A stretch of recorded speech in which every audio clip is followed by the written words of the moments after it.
Hello bachcho, let's read this given question. So the given question says that alpha particles carry units of positive charge. तो देखिए बच्चों, question में हमें क्या बोला गया है कि हमारे पास अल्फा पार्टिकल है तो वो कितने units of positive charge carry करता है, ये हमसे पूछा गया है। तो इस क्वेश्चन को सॉल्व करने के लिए हमारा की कंसेप्ट क्या रहेगा? Key concept to solve this question is alpha particles. क्योंकि हमें अल्फा पार्टिकल्स के बारे में पूछा है तो हमारा की कंसेप्ट भी क्या रहेगा? अल्फा पार्टिकल से रिलेटेड ही रहेगा। तो alpha particle positively charge particle, ये अल्फा पार्टिकल क्या रहता है? पॉजिटिवली चार्ज पार्टिकल रहता है। तो यहाँ पे हम पहला पॉइंट क्या लिख सकते हैं? Positively charge particle, positively charge particle. ये पार्टिकल जो है वो आइडेंटिकल होता है हीलियम पार्टिकल के साथ। तो इसीलिए हम यहाँ पे क्या लिखेंगे? Alpha particle that is positively charge particle identical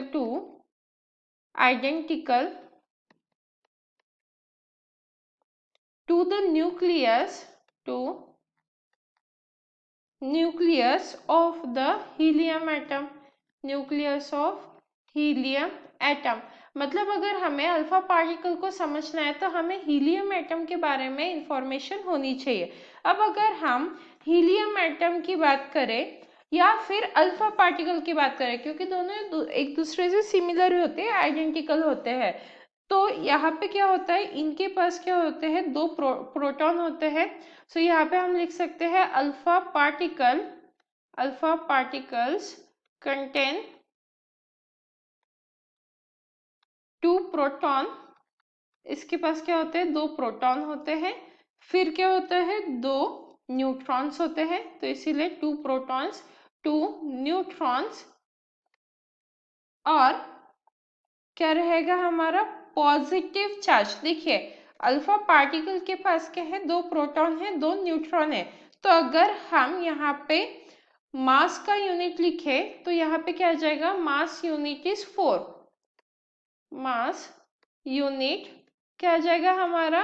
4 आ जाएगा। कैसे? क्योंकि दो प्रोटॉन है, दो न्यूट्रॉन है, दोनों का मास मिला के क्या हो जाएगा? 2 + 2, तो यहाँ पे आ जाएगा 4। तो इसीलिए इसका अल्फा पार्टिकल का मास यूनिट क्या होता है? 4। और वही अगर हम चार्ज यूनिट देखें तो सबसे पहले वो पॉजिटिव चार्ज रहेगा। क्यों? क्योंकि आप देख सकते हो कि अल्फा पार्टिकल के पास सिर्फ प्रोटॉन है और न्यूट्रॉन है। प्रोटॉन क्या होता है? पॉजिटिवली चार्ज होते हैं प्रोटॉन्स। न्यूट्रॉन्स जो होते हैं वो न्यूट्रली होते हैं। तो यहाँ पे हम लिख लेंगे पॉजिटिवली चार्ज, और ये जो होते हैं ये न्यूट्रल होते हैं। तो इसीलिए क्योंकि न्यूट्रॉन से न्यूट्रल है और प्रोटॉन पॉजिटिवली चार्ज है, इसीलिए the net charge on alpha particle क्या हो जाएगा? पॉजिटिव। और यूनिट की अगर हम बात करें तो कितने यूनिट रहेंगे? 2 यूनिट्स रहेंगे, क्योंकि दो प्रोटॉन है ना, तो दो पॉजिटिव चार्ज रहेंगे। तो हमें क्वेश्चन में पूछा था कि इसके पास कितने यूनिट्स ऑफ पॉजिटिव चार्ज रहेंगे, and hence the final answer that is the alpha particles contains 2 units of positive charge. Hope you understood it well. Best of luck.